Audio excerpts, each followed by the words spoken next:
By a change of mental diet, you can alter the course of observed events, your future. But unless there is a change of mental diet, your personal history remains the same. You illuminate or darken your life by the ideas to which you consent. Nothing is more important to you than the ideas on which you feed. And you feed on the ideas from which you think.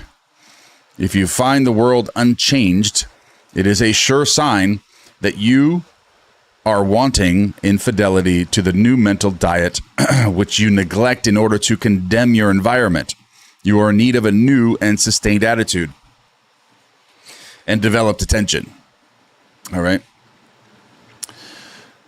You can be anything you please if you will make the conception habitual. For any idea which excludes all others from the field of attention discharges in action. The ideas and moods to which you constantly return define the state with which you are fused. Therefore, train yourself to occupy more frequently the feeling of your wish fulfilled. And we go over this a lot, okay? Train yourself to occupy more frequently, you need to occupy yourself with the feeling of your wish fulfilled, your desired outcome. And that in itself trains your attention. It does. If you just consciously do that 10, 20, 30 times a day, you will develop your attention because you have to use your attention, that muscle of your mind, and you have to be present while you're doing it. And that develops, and that's what sets in motion the new program to the subconscious as well. All right. This is creative magic.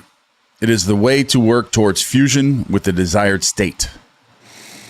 If you would assume the feeling of your wish fulfilled more frequently, you would be master of your fate. But unfortunately, you shut out your assumption for all but the occasional hour, right?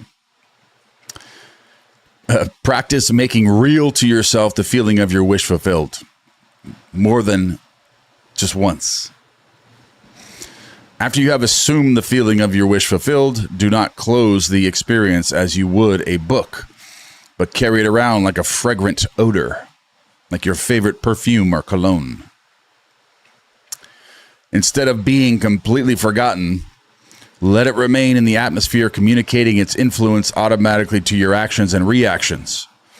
A mood often repeated gains a momentum that is hard to break or check. So be careful of the feelings you entertain. All right?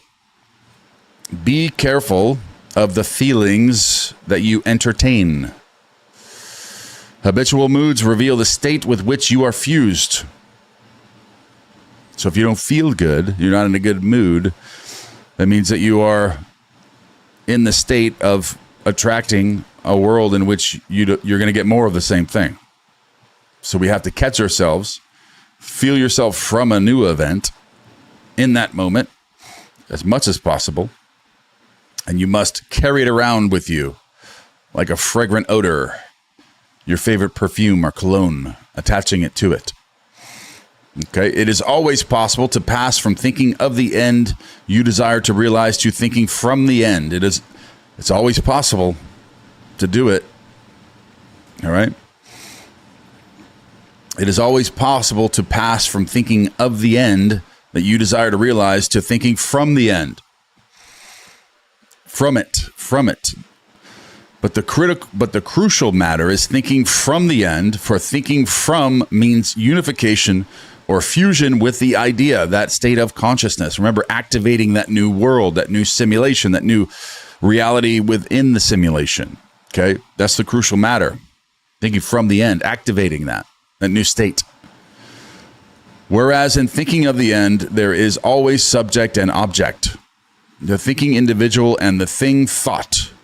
You must imagine yourself into the state of your wish fulfilled in your love for that state. And in so doing, live and think from it and no more of it. You pass from thinking of to thinking from by centering your imagination in the feeling of the wish fulfilled.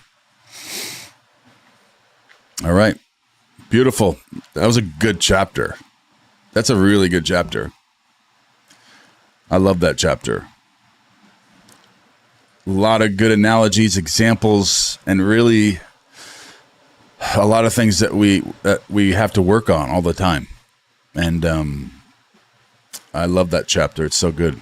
So plain and simple, though, the way that it was written. What Neville Goddard wrote that.